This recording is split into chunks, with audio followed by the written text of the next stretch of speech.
Very good afternoon to all my dear students. કેમ છો બધા વિદ્યાર્થી મિત્રો? આપણે જીવ વિજ્ઞાન વિષયમાં ચેપ્ટર નંબર 6 આનુવંશિકતાનો આણ્વીય આધાર એનો અભ્યાસ કરી રહ્યા છીએ.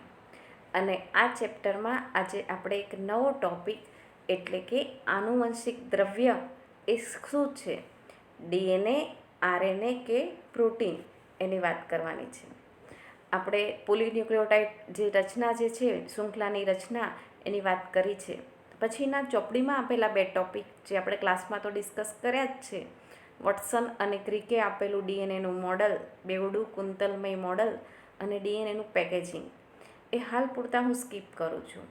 કારણ કે આનુવંશિકતાનો આણ્વીય આધાર એટલે કે આનુવંશિકતા માટે જવાબદાર કયો અણુ જે છે એની શોધ પહેલાં થઈ હતી 1928થી 1952ના સમયગાળા દરમિયાન. પછી વોટસન અને ક્રિક નામના વૈજ્ઞાનિકે ડીએનએની રચના દર્શાવતું મોડેલ જે છે એ રજૂ કર્યું હતું. ટેક્સ્ટબુકમાં એ પહેલાં આપેલું છે, પણ આપણે પહેલાં એ ચર્ચા કરી લઈએ કે આનુવંશિક દ્રવ્ય ડીએનએ જ છે એની સાબિતી કઈ રીતે થઈ. તો એની સાબિતી દર્શાવતા 3 પ્રયોગો જે છે એ ચોપડીમાં આપેલા છે. આપણે આ વિડીયો લેક્ચરમાં એ પ્રયોગની શરૂઆત કરવાની છે, ત્રણેય પ્રયોગોના અભ્યાસની શરૂઆત. સૌથી પહેલાં આપણે વાત કરીશું ગ્રિફિથ નામના વૈજ્ઞાનિકે, જેમણે સ્ટ્રેપ્ટોકોકસ નિમોનિયા પર અમુક શ્રેણીબદ્ધ પ્રયોગો કર્યા હતા. વિદ્યાર્થી મિત્રો, જો તમે ચેપ્ટર નંબર 5માં જે મેન્ડલે કરેલા પ્રયોગો, પછી મોર્ગન નામના વૈજ્ઞાનિકે કરેલા પ્રયોગો, એ બધાનો અભ્યાસ કર્યો છે. અને એ બધાના આધારે એટલું જાણવા મળ્યું છે કે આનુવંશિકતા માટે જવાબદાર કોઈક દ્રવ્ય છે. મેન્ડલના શબ્દોમાં કહીએ તો કોઈક કારક છે, જેના દ્વારા જે પેઢી દર પેઢી જે છે એ પિતૃમાંથી સંતતિમાં ઉતરી આવે છે અને લક્ષણો માટે જવાબદાર છે. પણ ખરેખર આનુવંશિક દ્રવ્ય એ કયો અણુ છે એમનો ખ્યાલ જે છે એ આ ગ્રિફિથના પ્રયોગે જે છે એમની શરૂઆત થઈ ત્યારથી થયો. એમણે જે પ્રયોગ કરવાની શરૂઆત થઈ એટલે કે અણુ લેવલે જે છે માહિતી મળી એ એમના પ્રયોગથી મળી કે કોષની અંદર ડીએનએ પણ હોઈ શકે, પ્રોટીન પણ હોઈ શકે, આરએનએ પણ હોઈ શકે. તો આ બધામાંથી પિતૃપેઢીમાંથી સંતતિમાં જે છે એ કયું દ્રવ્ય જે છે ઉતરી આવે છે અને લક્ષણો પ્રદર્શિત કરે છે, એમની માહિતી મેન્ડલના પ્રયોગોથી કે મોર્ગનના પ્રયોગોથી સાબિત થઈ નથી. પરંતુ આ 3 પ્રયોગો જેનો આજે આપણે અભ્યાસ કરવાના છે, ગ્રિફિથનો પ્રયોગ, પછી પાછળ 3 વૈજ્ઞાનિકો છે, એવરી, મેકલોઇડ અને મેકાર્ટી, અને પછી છેલ્લે હર્શી અને ચેઝ નામના વૈજ્ઞાનિકોનો પ્રયોગ છે, એના આધારે સાબિત થઈ જાય છે કે ડીએનએ જ એક એવું દ્રવ્ય છે કે જે પેઢી દર પેઢી વારસા માટે જવાબદાર છે અને જે પેઢી દર પેઢી જે છે પિતૃમાંથી સંતતિમાં જે છે એ ઉતરી આવે છે. તો શરૂઆત કરીએ આપણે ગ્રિફિથના પ્રયોગથી, જેને રૂપાંતરણીય સિદ્ધાંત પણ કહેવાય છે. એ કેમ કહેવાય છે આપણે પ્રયોગ સમજીશું એટલે ખ્યાલ આવી જશે. ગ્રિફિથનો પ્રયોગ જેને રૂપાંતરણીય સિદ્ધાંત કહેવાય છે, ગ્રિફિથે 1928માં બેક્ટેરિયાના ઉપયોગથી અમુક પ્રયોગો કર્યા હતા. એ બેક્ટેરિયા કયા હતા? તો એ બેક્ટેરિયા છે સ્ટ્રેપ્ટોકોકસ નિમોનિયા બેક્ટેરિયા. નિમોનિયા શબ્દ એમાં આવે છે એટલે આપણને ખ્યાલ આવી જાય કે જે નિમોનિયા માટે જવાબદાર છે એ બેક્ટેરિયા. પરંતુ એમણે બેક્ટેરિયાની 2 જાત લીધી હતી અને એમણે પ્રયોગો કરતાં એવું જોયું હતું કે પ્રયોગ દરમિયાન જે છે અમુક જીવંત બેક્ટેરિયાના ભૌતિક સ્વરૂપમાં ફેરફાર થાય છે. ભૌતિક સ્વરૂપ એટલે કઈ રીતે? તો મેં તમને હમણાં જ કહ્યું, એમણે બેક્ટેરિયાની 2 જાત લીધી હતી. એક જાત છે એને એમણે એસ જાત કહી હતી અને બીજી જાત છે એને એમણે આર જાત કહી હતી. કઈ રીતે, કેમ, એ બેમાં શું ડિફરન્સ હતો તો હું તમને સમજાવું કે જ્યાં એસ જાત બેક્ટેરિયા જે છે એ સંવર્ધન પ્લેટ, એવો ચોપડીમાં શબ્દ છે. સંવર્ધન પ્લેટ એટલે બીજું કંઈ નહીં પણ પેટ્રી ડીશ. પેટ્રી ડીશ મેં તમને લેબમાં બતાવેલી જ છે. પ્લાસ્ટિકની અથવા કાચની પેટ્રી ડીશ હોય જેની અંદર સંવર્ધન માધ્યમ એટલે કે બેક્ટેરિયા માટેનો ખોરાક જે છે એ મૂકવામાં આવે તો બેક્ટેરિયા જે છે એ વૃદ્ધિ પામે છે, એમની સંખ્યામાં વધારો કરે છે અને વસાહતનું નિર્માણ કરે છે. આમ તો બેક્ટેરિયા આપણે નરી આંખે જોઈ શકીએ નહીં, કારણ કે એ એક કોષીય રચના છે. એકલ બેક્ટેરિયલ કોષ હોય આ રીતે તો આપણે જોઈ શકીએ નહીં. સોરી, હું તમને બતાવું. આ ડોટ જે છે એક બેક્ટેરિયા સમજીએ આપણે. આ ડોટ પ્રમાણે બેક્ટેરિયા હોય તો આપણે જોઈ શકીએ નહીં, પણ એક બેક્ટેરિયામાંથી 2, 2માંથી 4, 4માંથી 8, 8માંથી 16 એવી રીતે બેક્ટેરિયાની વૃદ્ધિ થાય અને જે આ બેક્ટેરિયાની વસાહતનું નિર્માણ થાય છે એને આપણે જોઈ શકીએ છીએ. વસાહતને ઇંગ્લિશમાં કોલોની પણ કહેવાય. તો ગ્રિફિથે જે છે 2 જાતના બેક્ટેરિયા લીધા. કઈ 2 જાતના બેક્ટેરિયા? કે એક જે છે એ સ્મૂથ કોલોની બનાવે છે, એટલે કે લીસી અને ચળકતી વસાહતનું નિર્માણ કરે છે. કેમ? કારણ કે એ જે છે કોષોની ફરતે લીસા પોલિસેકેરાઇડનું નિર્માણ કરે છે. એક એમણે આ બેક્ટેરિયા લીધા. આ જે બેક્ટેરિયા હતા એ વાયરુલન્ટ હતા, એટલે કે એ ઝેરી હતા. જે ઉંદરમાં દાખલ કરવામાં આવે તો ઉંદર મૃત્યુ પામે. બીજા એમણે કઈ બેક્ટેરિયા, એ જ બેક્ટેરિયા સ્ટ્રેપ્ટોકોકસ નિમોનિયા છે, પણ એની બીજી કઈ જાત લીધી? તો એ બીજી જાત લીધી આર જાત, જે રફ કોલોની એટલે કે ખરબચડી વસાહતનું નિર્માણ કરે છે. તમે જોઈ શકો છો આ લીસી વસાહત, લીસીને થોડી શાઇનિંગ મારતી દેખાય છે, જ્યારે અહીં ખરબચડી વસાહતો આપણને દેખાય છે. આ બધી વસાહત છે બેક્ટેરિયાની. બેક્ટેરિયા વૃદ્ધિ પામી અને જે નરી આંખે જોઈ શકાય એવી વસાહતનું નિર્માણ કરે છે એ. આ સ્ટ્રેન બેક્ટેરિયા હતા, એટલે કે જે ખરબચડી વસાહતનું નિર્માણ કરતા હતા, એ બધા જ કેવા હતા? બિનઝેરી, કે જેને ઉંદરમાં દાખલ કરવામાં આવે તો ઉંદર જે છે એમાં નિમોનિયા થાય નહીં અને ઉંદર જે છે એ મૃત્યુ પામે. ખ્યાલ આવી ગયો તમને? ગ્રિફિથના પ્રયોગની આ શરૂઆત છે. પછી આપણે જોઈએ કે એમણે પ્રયોગ કઈ રીતે કર્યા. એમણે કયા બેક્ટેરિયા પર પ્રયોગ કર્યા? એમણે સ્ટ્રેપ્ટોકોકસ નિમોનિયા બેક્ટેરિયા પર કર્યા. 1928ની સાલમાં એમણે પ્રયોગની શરૂઆત કરી અને એમણે જોયું કે આ પ્રયોગ દરમિયાન જે છે એ જીવંત બેક્ટેરિયાનું ભૌતિક સ્વરૂપ બદલાય છે. એટલે આપણે જોઈશું કે એવું બનશે કે આ રફ સ્ટ્રેન બેક્ટેરિયા, ખરબચડી વસાહત કરવાવાળા બેક્ટેરિયા એસ્ટ્રેન બેક્ટેરિયા બની જાય છે. એટલે એને કહેવામાં આવે છે કે ભૌતિક સ્વરૂપમાં એમણે અમુક ચમત્કારિક રૂપાંતરણ જોયા. કે આવું કેમ બનતું હશે કે આ જે બિનઝેરી બેક્ટેરિયા ઝેરી બેક્ટેરિયામાં રૂપાંતરણ થાય છે? એટલે જ આ પ્રયોગ જે છે એને રૂપાંતરણ સિદ્ધાંત પણ કહેવાય છે. આ એમના પ્રયોગની શરૂઆત હતી. હવે આપણે જોઈએ કે એમણે પ્રયોગ જે છે એ કઈ રીતે કર્યા. તો સૌથી પહેલાં એમણે ઉંદરમાં જે છે ઇન્જેક્શન આપ્યું. કયા બેક્ટેરિયાનું? આર, બિનઝેરી બેક્ટેરિયા જે છે એનું ઇન્જેક્શન આપ્યું. તો સીધી વાત છે, બિનઝેરી બેક્ટેરિયા જે હતા, જે ખરબચડી સપાટીવાળા બેક્ટેરિયા હતા, એને ઉંદરમાં દાખલ કરવામાં આવે છે તો ઉંદર જે છે એ મૃત્યુ પામતા નથી, જીવંત રહે છે.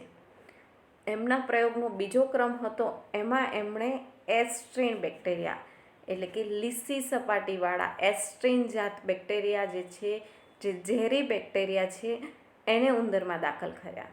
ચોપડીમાં શબ્દ છે ઉંદરમાં અંતક્ષેપણ.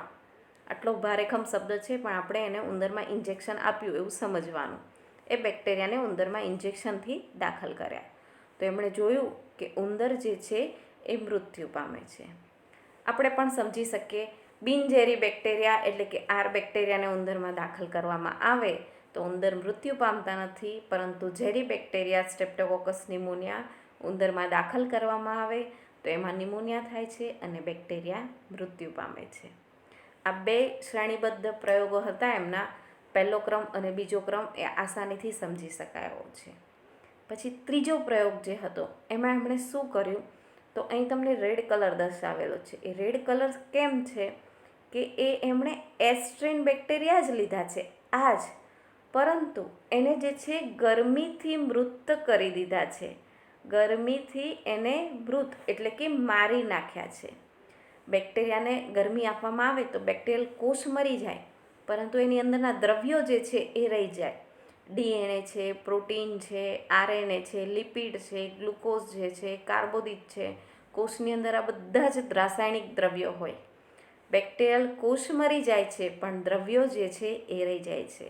એટલે રાસાયણિક દ્રવ્યો બેક્ટેરિયાને જે મૃત કરી અને એમાંથી વધેલા રાસાયણિક દ્રવ્યો જો ઉંદરમાં દાખલ કર્યા તો એમણે જોયું કે ઉંદર જે છે એ જીવંત રહી જાય છે. દેખીતી વાત છે કે જવાબદાર જે બેક્ટેરિયા હતા, ઝેરી બેક્ટેરિયા, એ જ નાશ પામે છે, એ જ મૃત્યુ પામે છે, તો ઉંદરને કોઈ અસર થતી નથી. હવે ચોથો પ્રયોગ, જેમાં એમણે ચમત્કારિક રૂપાંતરણ જોયું, એ પ્રયોગમાં જોઈએ આપણે કે શું થયું હતું. તો તમે જોઈ શકો છો કે આ જે રફ બેક્ટેરિયા છે એ પણ એમણે લીધેલા છે, સાથે સાથે આ ગરમીથી મૃત કરેલા બેક્ટેરિયા જે છે એ પણ લીધેલા છે, અને પછી એમણે ઉંદરમાં ઇન્જેક્શન આપ્યું છે. જીવંત બેક્ટેરિયા તો કયા છે? બિનઝેરી, તો ઉંદર મરવું જોઈએ નહીં. પણ એમણે એક ચમત્કારિક નિરીક્ષણ કર્યું કે ઉંદર જે હતા એ મૃત્યુ પામતા હતા. આવું કેમ બન્યું હશે? કેમ બિનઝેરી બેક્ટેરિયા એટલે કે આ સ્ટ્રેન બેક્ટેરિયા અને આ ગરમીથી મૃત કરેલા બેક્ટેરિયાનું મિશ્રણ જ્યારે ઉંદરમાં દાખલ કરવામાં આવે છે તો ઉંદર જે છે એ કેમ મૃત્યુ પામે છે? એના આધારે જે ગ્રિફિથ જે છે એમણે તારણ કાઢ્યું,